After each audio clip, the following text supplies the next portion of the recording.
happy to switch the date, please. No, I don't think we need you for one case, Mr. All right. In the record that Mr. Davis is present and in custody. Mr. Davis does not have an attorney. Mr. Palal and Mr. DiGiacomo are here on behalf of the state. Mr. Davis, have you been able to retain the services of counsel? No, ma'am. Okay, so I'm going to need to appoint an attorney to represent you today. Do you understand that? Yes, ma'am. All right, so based upon, it's my understanding the public defender's office is not. Your Honor, may I approach on that? Yes. Thank you.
Mr. Royal and Mr. Campbell, it's my understanding you guys are able to confirm as counsel today? That is correct, Your Honor. Okay, have you had a moment to speak with Mr. Davis about an arraignment?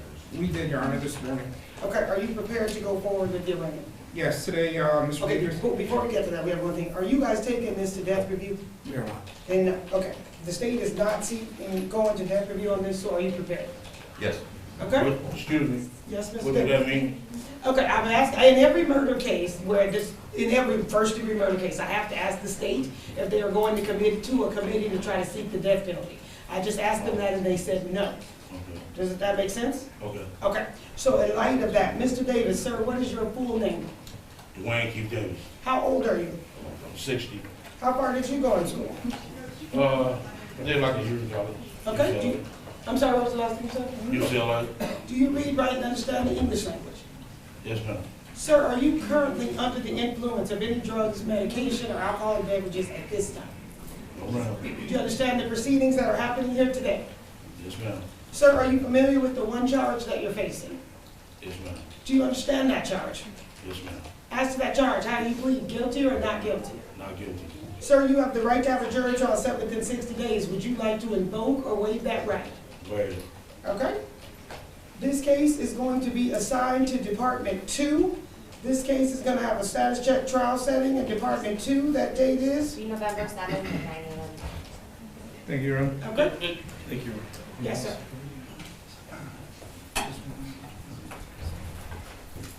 I plan on get Mr. Goodman back on board as my attorney. Okay, sir, if you choose to do that at any time, Mr. Goodman knows how to substitute in, and that can be done at any time. But for today's purposes, to get this case moving, the special public defender will be appointed to represent you. Okay? Thank you. Thank you, guys. Thank you, Your Honor. Mr. Lopez, you ready? Did you have anything else? Nope. Okay. Mr. Owens, are you ready? I am. Okay. What case are you here on? Larry Brown, page 13 of it. Okay. Go to page 13. Hold on just 1 second, Mr. Owens. Okay, what I'm going to do is make a quick statement. If there's a couple of questions, I'll take a couple of questions. Okay, 3, 2, 1. Okay, so today was pretty much just a formality. It was making sure that Mr. Davis had a lawyer. The case was continued a couple of times because there was an initial thought that he was going to hire a private lawyer, but that didn't work out, so the Office of the Special Public Defender was appointed, and he entered a not guilty plea, and this matter will get a trial date when it's set in front of the actual trial judge, which is in a couple of days. He did waive his right to a speedy trial, so I expect the trial date will be set sometime next year, and that's good.